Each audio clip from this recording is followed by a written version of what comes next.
I guess we're here for another episode of Oro Uso. Siyempre kasama pa rin Brian Cunan. And guys, ito usapang painting pa rin tayo mga koto dito sa ating Honda CR-V 1999 mga koto. Siyempre ako excited ako, part 2 na tayo mga koto. So siyempre ano ba, color reveal na ba tayo? Pero siyempre abang-abangan niya mga koto. Guys, ito usapang ano muna tayo, part 2. So nandito tayo sa Speedy 618. Siyempre shoutout tayo kay Boss Ari. Siyempre shoutout tayo. And of course siyempre shoutout din tayo sa Nippon Paint Coatings Philippines Auto Refinish mga koto. Siyempre, up tayo dyan sa Nippon Paint mga koto.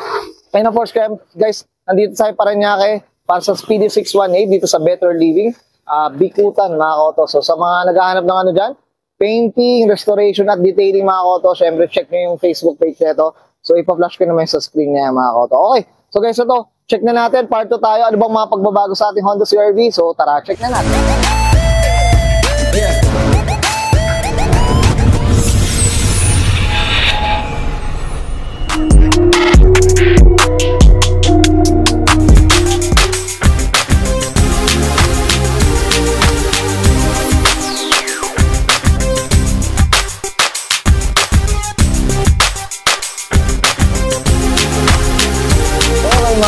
So nandito tayo sa Speedy 618 dito sa may Better Living Bikutan mga koto. Yan. So flex lang natin. So guys, ito Doña Soledad to.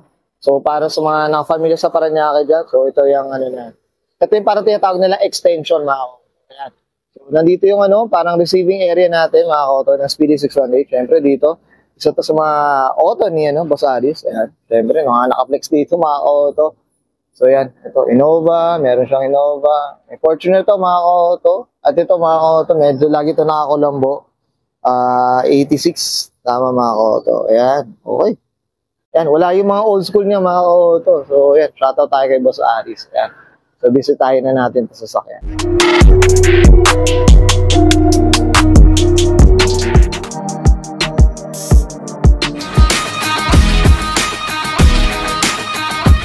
Tough long battery. Tough and long. Okay ito mga auto. So dito na tayo sa workshop ng ano, Speedy 618. Ayan mga auto. Busy pa rin mga auto. Ayan, papansin nyo. Ito may pinipinturahan dito. Vios. Ayan, so mga naghahanap dyan ng ano, restoration. Sa mga old school. At kahit modelo guys. So ano sila dyan. Sobrang specialty nila yung mga auto. Ayan. Okay. Ayan guys. Okay. Dito. Ayan guys. Ito. May ginagawang construction dito. So, ayan. Makapapansin yung mga auto. Ayan. So, dito yung CR-V natin. Ayan. Pagirin muna natin to mga auto. Ayan. Ito sa ngayon, yung hood mga auto, na ano na natin. Na-strip na daw to mga auto. Ayan. Ayan, no? So, lata na siya talaga. At kahit yung bubong mga auto. Ayan. So, pakita ko sa inyo mga auto. Okay. Ayan, no? Diba? So, ito. Siyempre, dito kasama natin si Sabday. Boss Day, siyempre kaway muna tayo. Ayan. Siyempre, yan ang pintor natin mga auto.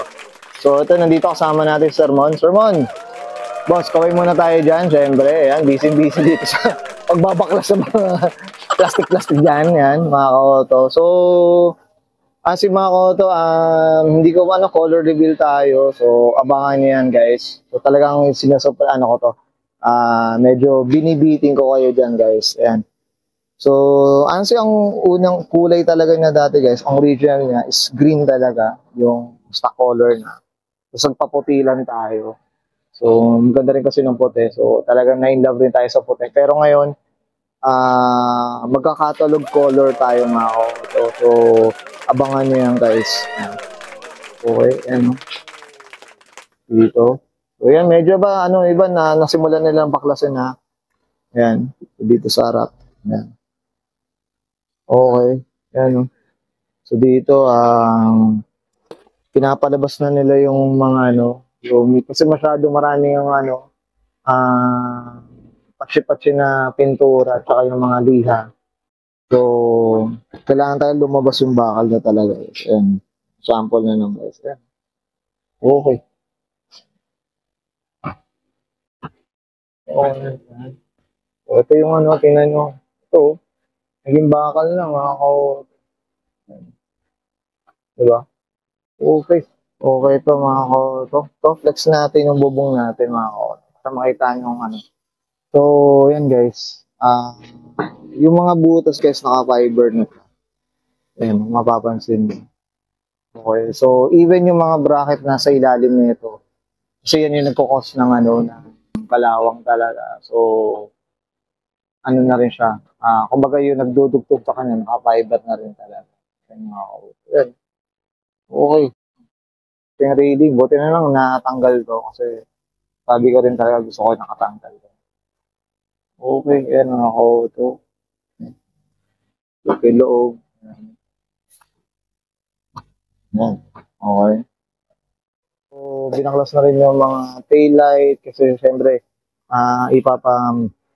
ipapa-refurb natin guys. So, hopefully ma-restore pa yung mga headlight, taillight para maging original and standard lang lahat sila guys. Okay, yan.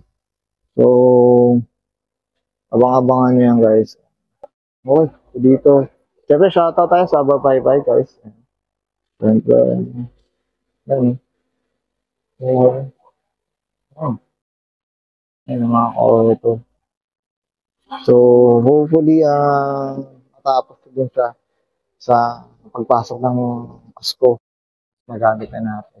Pero, matagal pa talaga to guys. Sobrang tagal pa tong project na to. Abangan niyo yan kung anong tema netong auto natin. Abangan niyo yan guys. Yan. Okay. Yan. Okay guys, nakita natin yung part 2 dito sa ating Honda CR-V mga auto. Dito sa natin sa painting serye mga auto. So syempre hopefully abangan niyo yung color reveal ko dyan. So maglalabas tayo ng mga videos para. Okay mga auto. So syempre shoutout muna tayo. Syempre kay Boss Aris ng Speedy 618 dito sa Bigutan Parañaque mga auto.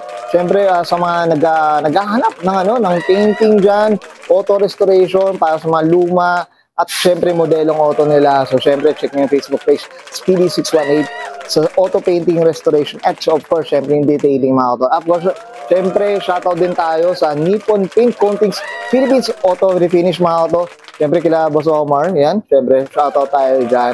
Of course syempre sa naglalapero kay Sir Ramon and kay Boss Dai sa natin sa pintor natin mga auto. So syempre ako di ko na patatagalin to mga auto. Sana abangan niyo painting series na to.